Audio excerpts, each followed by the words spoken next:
ассалому алайкум дӯстон, шумо дар шабакаи нокаутиҷӣ қарор доред ва ин навори имрӯза барномаи навбатии Чӣ гап 43 мебошад.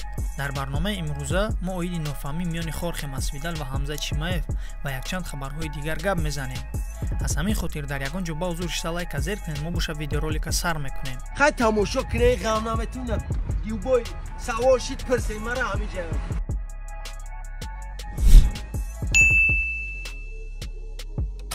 ҷанговари вазни нимсабуки UFC Илия Топурия шояд дар турнири UFC 290 бо Брайан Артега ё Ҷош Эммет ҷанг кунад. дар ин бора мураббии Илия хабар дод: мо ду пешниҳод дорем. UFC 290 8 июл Брайан Артега ё Ҷош Эммет, гуфт мураббии Топурия. Генри Сехудо ба тарафи Стерлинг трешток карданро давом дода истодааст. ӯ камарбандро бо нақшбозӣ бо дастоварди Оскар ба даст овард.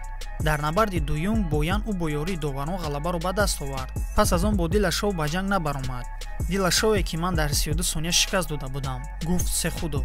албатта дӯстон, Сехудо бо ин суханон муҳорибаи худашро ҷалб карда истодааст, то ин ки дар ин бора гуфтушунидҳо ва баҳсу мунозираҳо зиёд бошанд.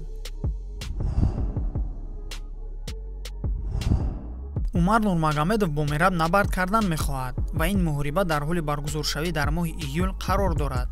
Умар Нурмагомедов менависад: UFC ва Дана Вайт ба ман муҳорибаи асосӣ бар зидди Мераб рӯзи 13 май пешниҳод карданд. ман омодаам, аммо ӯ ҷароҳат дорад ва ман ба ӯ тансиҳатӣ орзумандам. чӣ хеле ки набошад, ман имконияти моҳи июн ё июл ба октагон баргаштанро дорам. Мераб Двалишвили бошад ба гуфтаҳои Умар Нурмагомедов дар мусоҳибаи Сетанта Спорт чунин ҷавоб дод: ба ман набард бо Умарро пешниҳод карданд. ман розӣ шудам, аммо духтурон аз сабаби ҷароҳат доштанам иҷозати ҷанг карданро надоданд. оиди ин муҳориба ман қайд карданиам, ки ин як муҳорибаи шадид ва рақобатнок мешавад, зеро ҳардуи ҷанговарон айни ҳол дар қуллаи баланди маҳорати ҷангкунӣ қарор доранд ва ҳардуяшон ба мухлисон як муҳорибаи тамошобобро пешкаш мекунанд. ин набард ҳоло ба таври расмӣ аз тарафи UFC эълон нашудааст. ҳамин ки санаи муҳорибаро эълон карданд, мо ҳатман ба шумо хабар медиҳем. рақиби аввалини Нурулло Алиев Рафаэл Алвес дигар ҷанговари UFC нест. ин хабар расман мебошад. номи ӯ аз ҷадвали ҷанговарони UFC нест карда шуд. сабаби аз ҷадвал гирифтани Рафаэл маълум нест. хуб, акнун мегузарем ба хабари асосии видео. дар мусоҳиба бо журналисти амрикоӣ Ариэл Хелвани ҷанговари вазни нимёнаи ташкилот Хорхе Масвидал оиди Ҳамза Чимаев чунин гуфт: ман суханони Ҳамзатро шунидам, ки ӯ Алекс Перейраро ба ҷанг даъват карда истода буд. ту худат кӣ ҳастӣ? Алекс чемпиони ҷаҳон аст, аммо ту боши як ғалаба аз то 15 вазни миёна надорӣ. ту қоидаи вазнкаширо вайрон кардӣ ва боз муҳорибаи унвонӣ талаб карда истодаӣ.